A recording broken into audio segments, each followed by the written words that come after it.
ಆರ್ಥಿಕ ತಜ್ಞರಾಗಿರುವಂಥ ಕೃಷ್ಣರಾಜ್ ಅವ್ರ ಹತ್ರ ಹೋಗ್ತಾ ಇದ್ದೀನಿ ನಾನೀಗ.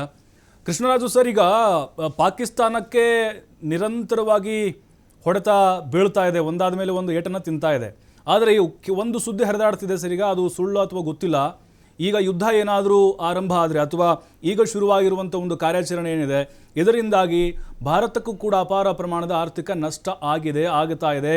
ಪೆಟ್ರೋಲ್ ಡೀಸೆಲ್ ಸಿಗಲ್ವಂತೆ, ಬಂಕ್ಗಳು ಬಂದಾಗುತ್ತಂತೆ, ಬ್ಯಾಂಕುಗಳ ವಹಿವಾಟು ನಡೆಯಲ್ವಂತೆ, LPG ಕೂಡ ಕೊರತೆ ಆಗುತ್ತಂತೆ. ಈ ಥರದ ಒಂದು ಪ್ರಶ್ನೆಗಳು ಬರ್ತಾ ಇದೆ ಸರ್, ಇದಕ್ಕೆ ಕ್ಲಾರಿಟಿ ಕೊಡೋದಾದ್ರೆ.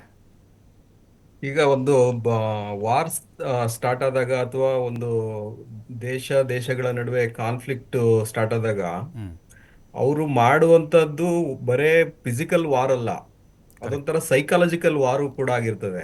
ಸೈಕಾಲಜಿಕಲ್ ವಾರ್ ಅಂತಂದ್ರೆ ಈ ರೀತಿಯ ಸುಳ್ಳು ಸುಳ್ಳು ಸುದ್ದಿಗಳನ್ನ ಹಬ್ಬಿಸಿ ಹೌದು. ವಿರೋಧಿ ಸೈನ್ಯದಲ್ಲಿ ತಮ್ಮ ಇದನ್ನ ಕಡಿಮೆ ಮಾಡೋದು, ಸ್ಥೈರ್ಯವನ್ನ ಕಡಿಮೆ ಮಾಡೋದು, ಅಥವಾ ಆ ದೇಶದ ಜನರ ಕಾನ್ಫಿಡೆನ್ಸ್ ಅನ್ನ ಕುಗ್ಸುವಂತದ್ದು, ಆ ಜನರಿಗೆ ಭಯವನ್ನ ಹುಟ್ಟಿಸುವಂತದ್ದು, ಇವೆಲ್ಲ ವಾರ್ನ ಒಂದು ಸ್ಟ್ರಾಟಜಿಗಳು.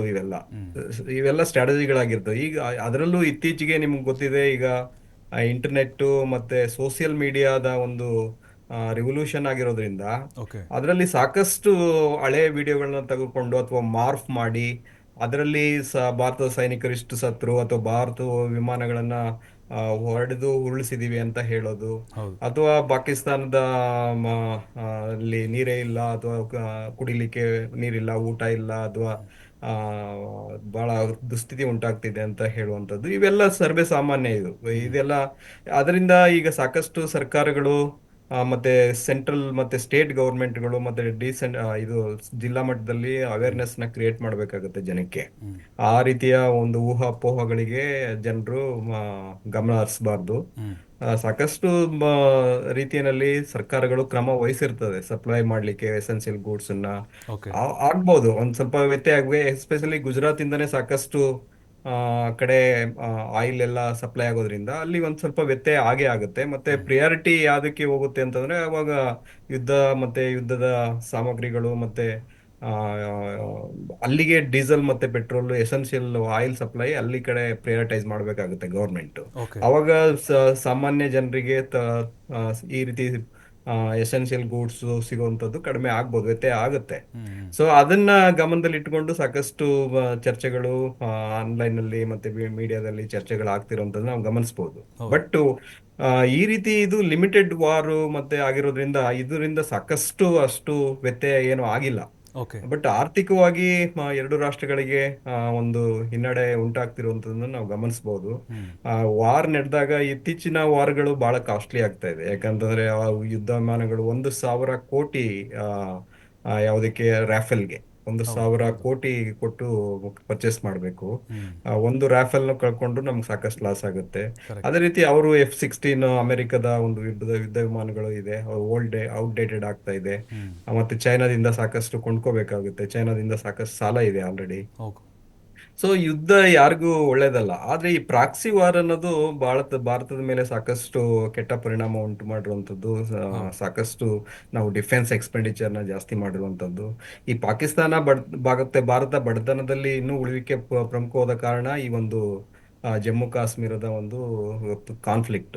ಕರೆಕ್ಟ್. ಆದ್ರೆ ಟ್ರಂಪ್ ಹೇಳ್ತಾರೆ ಇದು 1,000 ವರ್ಷದಿಂದ ಇದೆ ಅಂತ. ಅದು ಹಾಗೆ ಆ ರೀತಿ ತಪ್ಪು ಭಾವನೆಗಳನ್ನ ಕ್ರಿಯೇಟ್ ಮಾಡೋದು ಸರಿಯಲ್ಲ. ಇತ್ತೀಚೆಗೆ ಈ ಒಂದು ಆ, ಒಂದು ದೇಶ ಇನ್ನೊಂದು ದೇಶದ ಮೇಲೆ, ಅದೇ ಪರ್ಟಿಕ್ಯುಲರ್ ಆಗಿ ಪಾಕಿಸ್ತಾನ ಈ ಒಂದು ಜಮ್ಮು ಕಾಶ್ಮೀರವನ್ನ ಆಕ್ರಮಿಸಿಕೊಂಡದ್ದು ಬಹಳ ಒಂದು ಪ್ರಮಾದ, ಹಿಸ್ಟಾರಿಕಲ್ ಬ್ಲಂಡರ್ ಅಂತ ನಾವು ಹೇಳ್ಬೋದು. ಸರ್, ಇನ್ನೊಂದು ಈ ಒಂದು ಇನ್ನೊಂದು ವಿಚಾರ. ಕಾರಣಕ್ಕೋಸ್ಕರನೇ ಈಗ ಸಹಜವಾಗಿಯೇ ನಮ್ಮ ಶಸ್ತ್ರಾಸ್ತ್ರಗಳು ನೋಡ್ತಾ ಇದ್ದೀವಿ, ಯಾವುದೋ ಒಂದು ಮಿಸೈಲು ಅಥವಾ ಡ್ರೋನು ನಮ್ಮ ಕಡೆಯಿಂದ ಹೋಗ್ತಾ ಇದೆ, ನಿರಂತರವಾಗಿ ಅಟ್ಯಾಕ್ ಮಾಡ್ತಾ ಇದ್ದೀವಿ.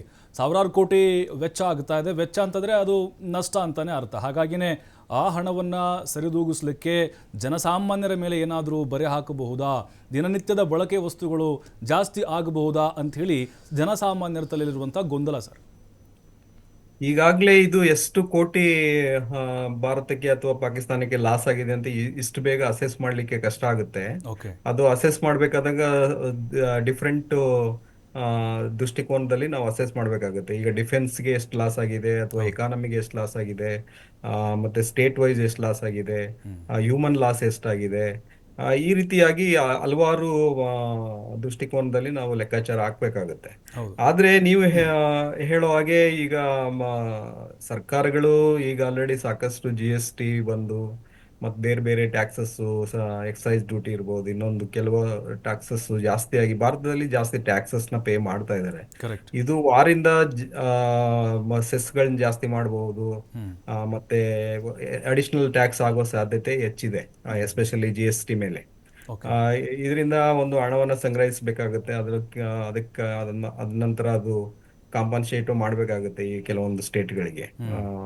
ಆ ದೃಷ್ಟಿಕೋನದಲ್ಲಿ ನೋಡೋದಾದ್ರೆ ಹೌದು, ಸರ್ಕಾರಗಳು ಒಂದೇ ಒಂದು ಆದಾಯದ ಮೂಲ ಅಂತಂದ್ರೆ ಇದು ಟ್ಯಾಕ್ಸ್, ಡೈರೆಕ್ಟ್ ಮತ್ತೆ ಇಂಡೈರೆಕ್ಟ್ ಟ್ಯಾಕ್ಸ್ಗಳನ್ನ ಕರೆಕ್ಟ್. ಹೆಚ್ಚು ಮಾಡುವಂತ ಸಾಧ್ಯತೆಗಳು ಇದೆ. ಹ್ಮ್. ಅದು ಆ, ಆ, ಒಂದ್ ಕಡೆ ಆದ್ರೆ, ಇನ್ನೊಂದ್ ಕಡೆ ಏನಪ್ಪಾ ಅಂತಂದ್ರೆ ಸಾಲ ಜಾಸ್ತಿ ಮಾಡ್ಬೇಕಾಗುತ್ತೆ ಈ ಒಂದು. ಯಾಕಂದ್ರೆ ನಾವು basically imported warfare, imported technology ಮೇಲೆ ಡಿಪೆಂಡ್ ಆಗಿರುವಂಥದ್ದು. ಇವತ್ತು ನಮ್ಮಲ್ಲಿ ತೇಜಸ್ ಇರಬಹುದು, ಓಕೆ. ಬಟ್ ತೇಜಸ್ ನನಗೆ ಗೊತ್ತಿರೋ ಮಟ್ಟಿಗೆ ಕೆನಾಟ್ ಮೀಟ್ ದಿ ಇದು ರಾಫೆಲ್ ಏನು ಸ್ಟ್ರೆಂತ್ ಇದೆ, ಅದರದ್ದು ಒಂದು ಸ್ಟ್ರಾಟಜಿಕ್ ಇಂಪಾರ್ಟೆನ್ಸ್ ಇದೆ ಎಸ್ ಏನಿದೆ, ಸರ್. ಅದನ್ನ ಮೀಟ್ ಮಾಡ್ಲಿಕ್ಕೆ ಆಗೋದಿಲ್ಲ. So okay. ಹೀಗಾಗಿ ನಮ್ಮ ಡಿಫೆನ್ಸ್ ಎಕ್ಸ್ಪೆಂಡಿಚರ್ ಕೂಡ ಈ ರೀತಿಯ ಒಂದು ವಾರ ಆದಾಗ ಜಾಸ್ತಿ ಆಗೋ ಚಾನ್ಸಸ್ ಇರ್ತದೆ. ಇದು ಆರ್ಥಿಕವಾಗಿ ಅಷ್ಟು ಒಳ್ಳೇದಲ್ಲ, ಬಟ್ ದೇಶದ ಒಂದು ಸಂರಕ್ಷಣೆಗೋಸ್ಕರ ಅತ್ಯವಶ್ಯಕ ಆಗಿರ್ತದೆ. ನಿಜ ನಿಜ ನಿಜ ಸರ್. ಮತ್ತೆ ಬರ್ತೀನಿ ಸರ್ ನಿಮ್ಮ ಹತ್ರ. ಒಂದು ಬ್ರೇಕ್ ಇರುತ್ತೆ. ಬ್ರೇಕ್ ಆದಮೇಲೆ